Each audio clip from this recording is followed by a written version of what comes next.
Hey everyone, welcome back to our channel, We're the Movie Couple. I'm Wendy. I'm Dustin. And this is our non-spoiler review for Spider-Man, Across the Spiderverse. Thwip!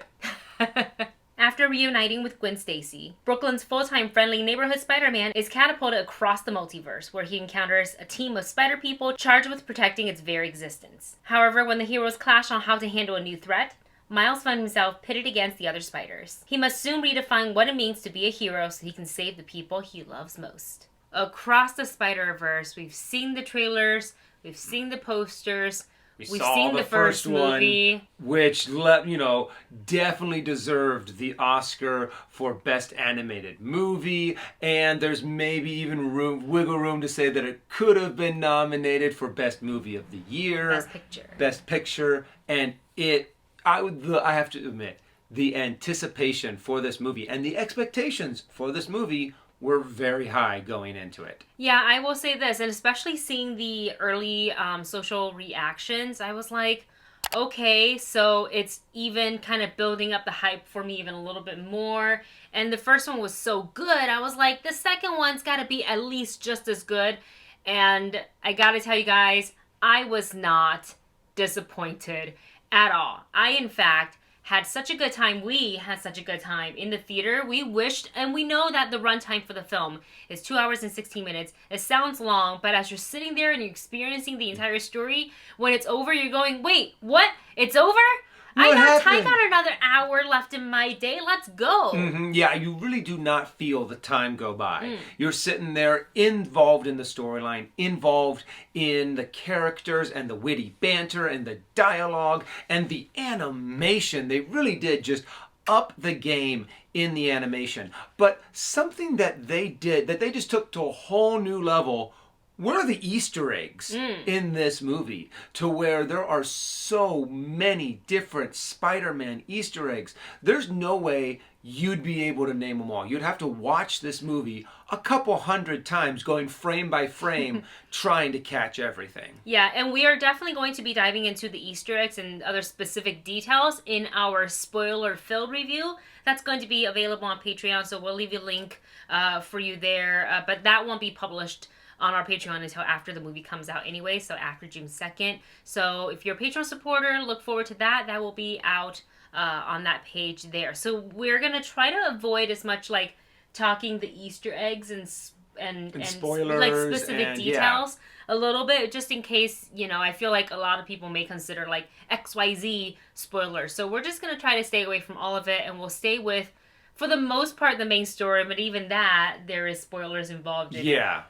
And so, we're going to be going off of the trailers, too. Yes. If it was in some of the initial trailers, we feel that that's fair game, because there's no other way to be able to talk about this movie without being able to talk about some of the stuff that they revealed in the trailers. Yeah. So, trying to actually figure out where to start with this movie on how to talk about it is actually a really tough bet, because it starts off with an amazing montage. I don't want to say what is actually in this montage, right?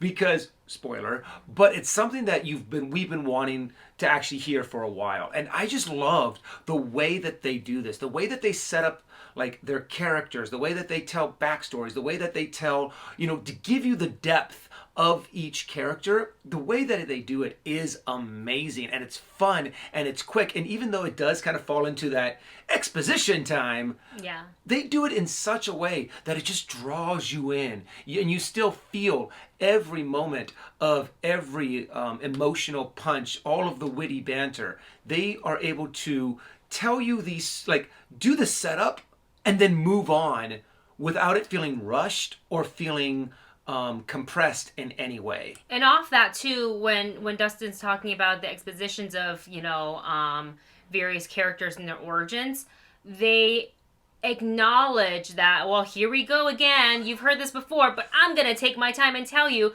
And they also never let you forget that it's a comic book movie.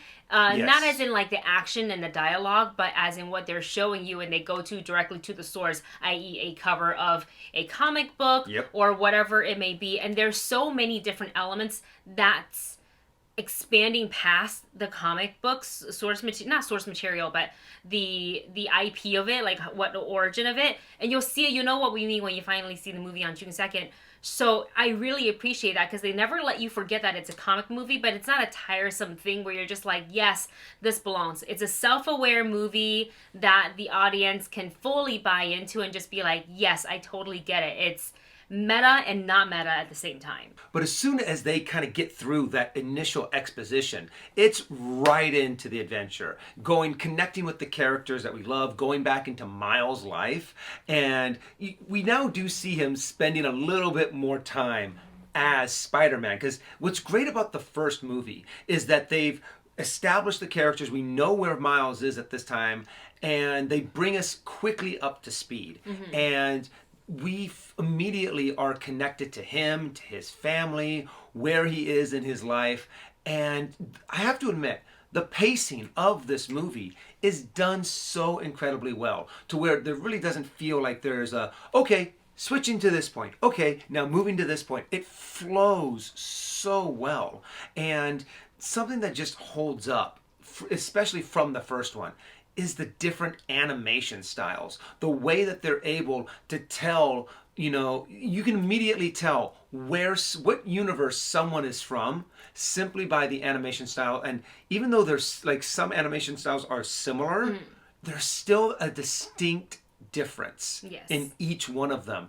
And I just love how many different how many different animation styles they were able to bring to this movie. Yeah, I mean, this movie is a feast for your eyes. There's so much to focus on.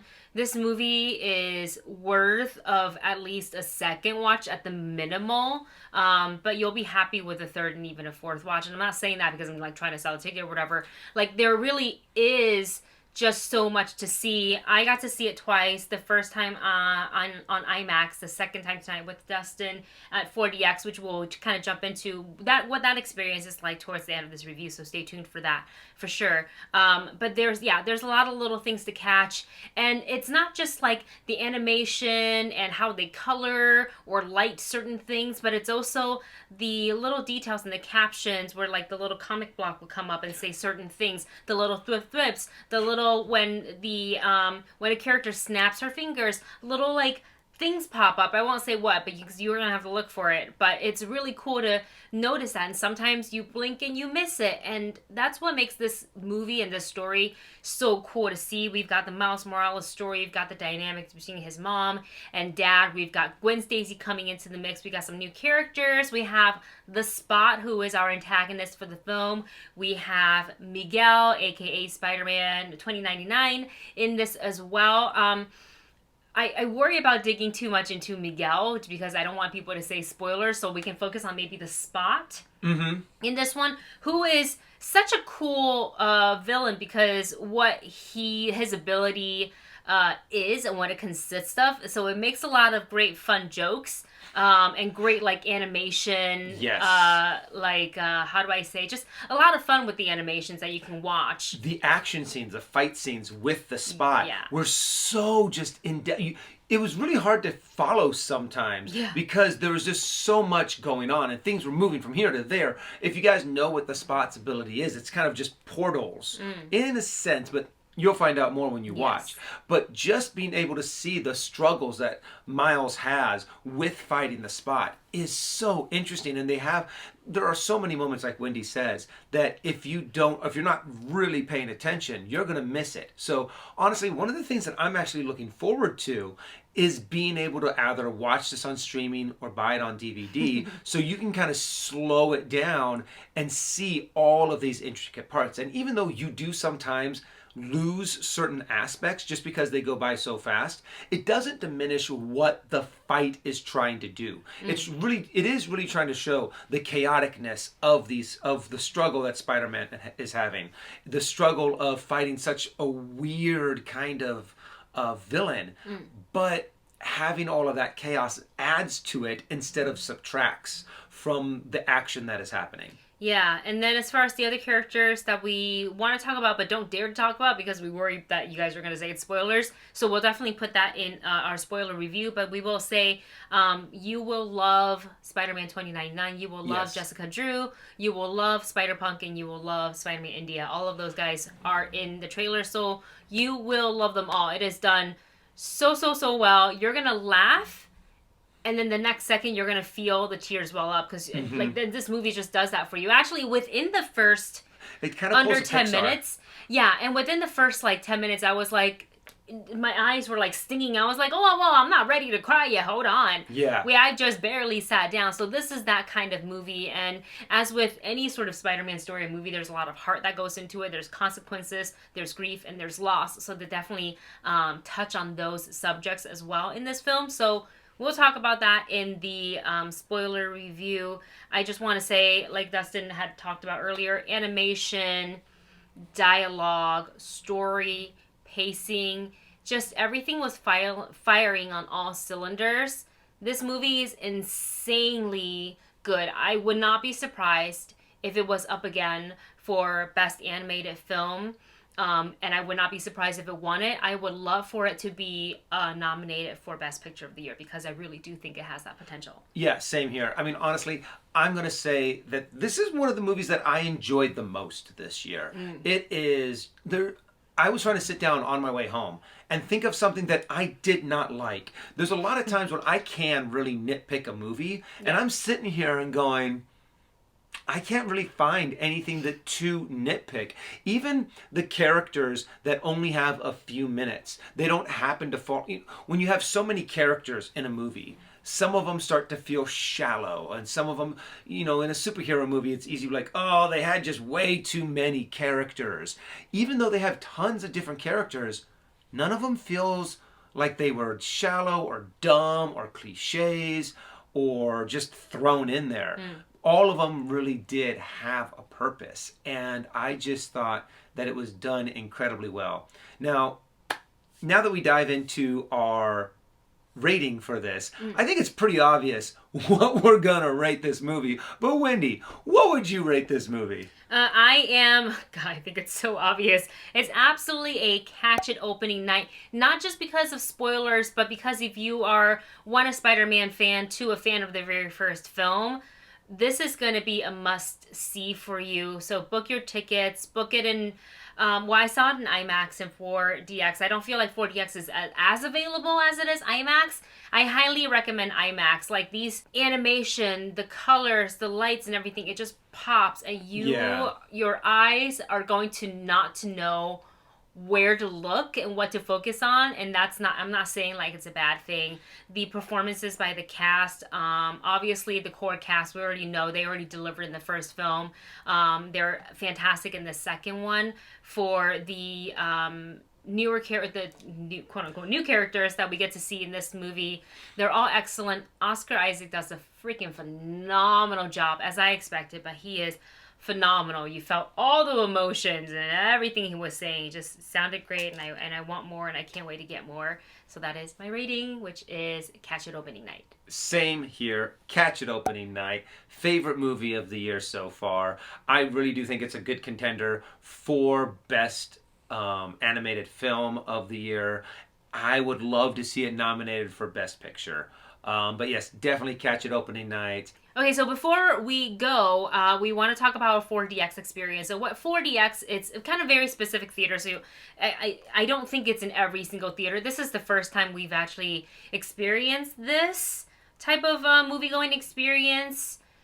And we have a lot available here. We have like your usual normal stuff. We've seen things in 3D. We've seen things in IMAX, in Dolby Atmos. Mm-hmm. We've seen it in Screen X, which is where the picture kind of expands past your usual rectangle, and they kind of come onto the adjacent walls. 4DX is a regular screen. It wasn't 3D, but your chairs move as if you were in an amusement ride, and it's meant to, hence the name 4D. It's so you can feel every punch and kick, in this case, every thwip and every swing. And there's more. You will have air effect and a little bit of water effect. There's some smoke effect, and sometimes, not in this movie, but sometimes there are also like smell effect. So that is quite the experience. I've never experienced it before. I did see a TikTok where some of my friends went to the Fast X screening in 4DX, and I just saw like heads moving, and I was like, wow, is it going to be that intense? And I imagine for this one it wouldn't be. I was wrong. It was a lot more intense than I thought. Not through the whole movie, but I will say there were a lot of it that you kind of bounced around your seats. We didn't lose our popcorn. Nobody spilled their drinks. It's not like that. You don't need to be strapped in or whatever, but you do move quite a bit in your seats. And I feel like for certain scenes in this movie, especially the web swinging parts through the cities, I felt that worked really, really well. A lot of very intense, loud chase scenes, it worked really well. Sometimes in the quieter moments, I wish the chairs wouldn't do the rocking thing versus they would just kind of like slightly vibrate, which they have that option as well, which I feel like would emphasize the points more.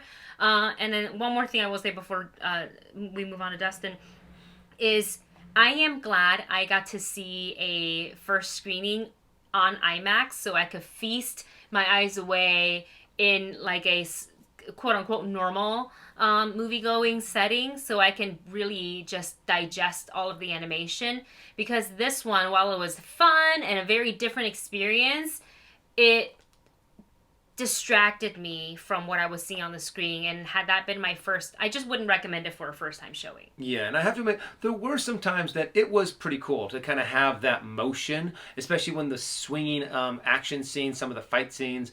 But overall, I thought that it was a way too distracting for this movie. I can see how it would be fun for maybe Fast X, Top Gun. I think those would be good. Also, I am really glad that I took some Dramamine before going to this, because I don't do very well with motion sickness. So if you do see it in 4DX, definitely take some. And you have motion Dramamine. sickness if you're prone to it. Yeah.